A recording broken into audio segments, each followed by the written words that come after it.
United States Fellowship of Reconciliation was founded in 1915 by 68 pacifists, including A.J.Muste, Jane Addams and Bishop Paul Jones, and claims to be the largest, oldest interfaith peace and justice organization in the United States. Norman Thomas, at first skeptical of its program, joined in 1916 and would become the group's president. Its programs and projects involve domestic as well as international issues, and generally emphasize non-violent alternatives to conflict and the rights of conscience. Unlike the UK movements, it is an interfaith body, though its historic roots are in Christianity. For in the USA was formed initially in opposition to the entry of the United States into World War I. The American Civil Liberties Union developed out of FOR's Conscientious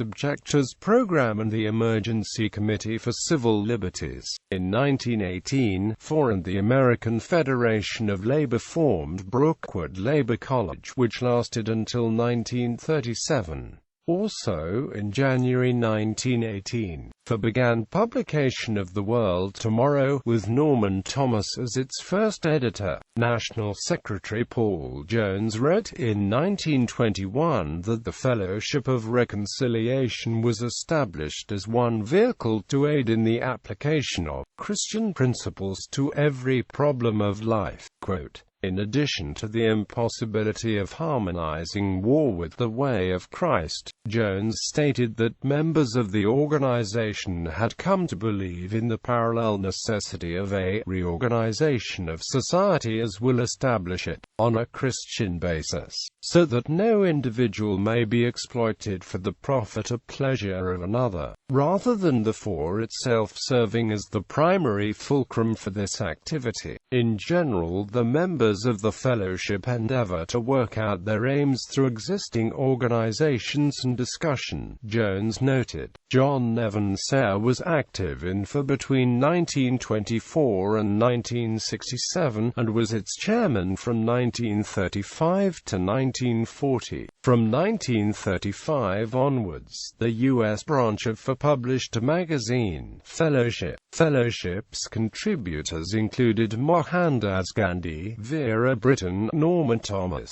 Oswald Garrison Villard, E. Stanley Jones, Walter P. Reuter and Muriel Lester. In 1947, FOR and the Congress of Racial Equality, or CORE, which had been founded by FOR staffers James Farmer and George Hauser along with Bernice Fisher, sponsored the Journey of Reconciliation, the first freedom ride against Southern segregation in the wake of the Supreme Court's 1946 Irene Morgan decision. In 1954, China was facing famine and the United States was enjoying surplus harvests, so the FOR organized the Surplus Food for China campaign to convince the government to send food to the Chinese.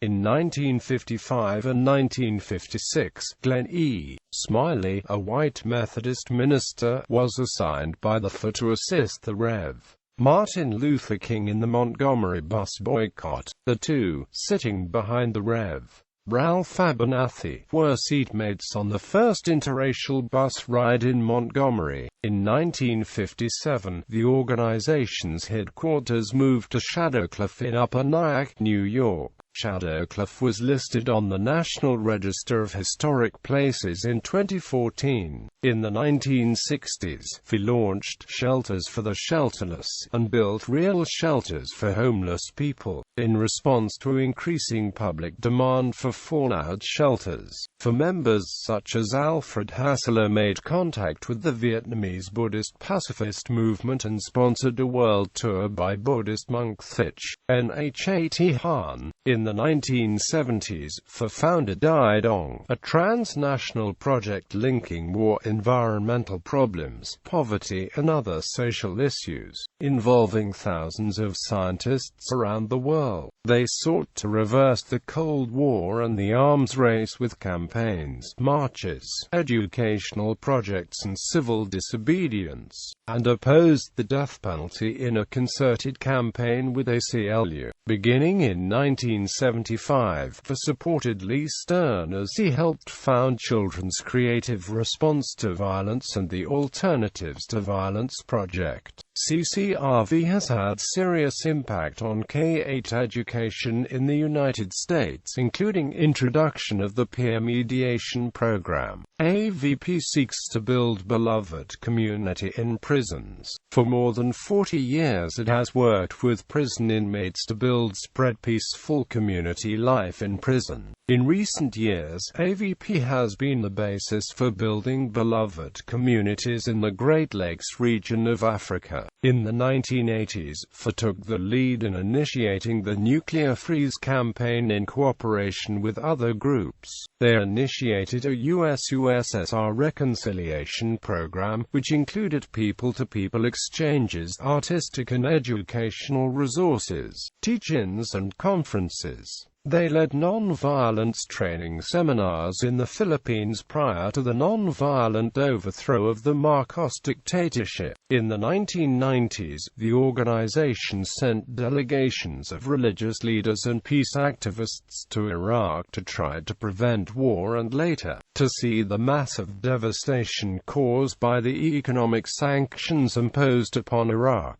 They initiated a Start the Healing campaign in response to escalating levels of gun violence in the United States, and FA is an organizational and founding member of the Coalition to Stop Gun Violence, which advocates gun control. FA initiated the Bosnian Student Project, which brought students from the former Yugoslavia out of war zones and into U.S. homes and schools, and later started the International Reconciliation Work Camp Project.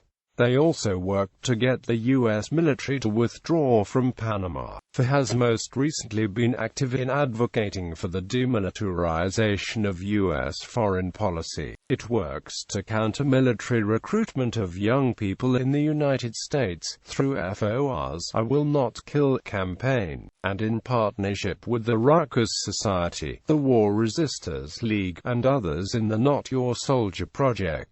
A July 2016 action in Minneapolis, in response to the death of Philando Castile, included the statement among the demands of the dismantling of the police department, disarming, defunding, demilitarizing, and disbanding police. Particular areas of geographic focus have been the Middle East, especially Israel, Palestine and Iran, and Latin America and the Caribbean, especially Colombia and Puerto Rico. In the Middle East, FOR's Interfaith Peacebuilders program builds relationships between Israeli, Palestinian, and North American peace activists. Founded in 2005, its Iran program has drawn on FOR's legacy of sending delegations to nations that are labeled as enemies by the U.S. government, and is working to prevent war and create peace-centered connections between ordinary citizens of both countries.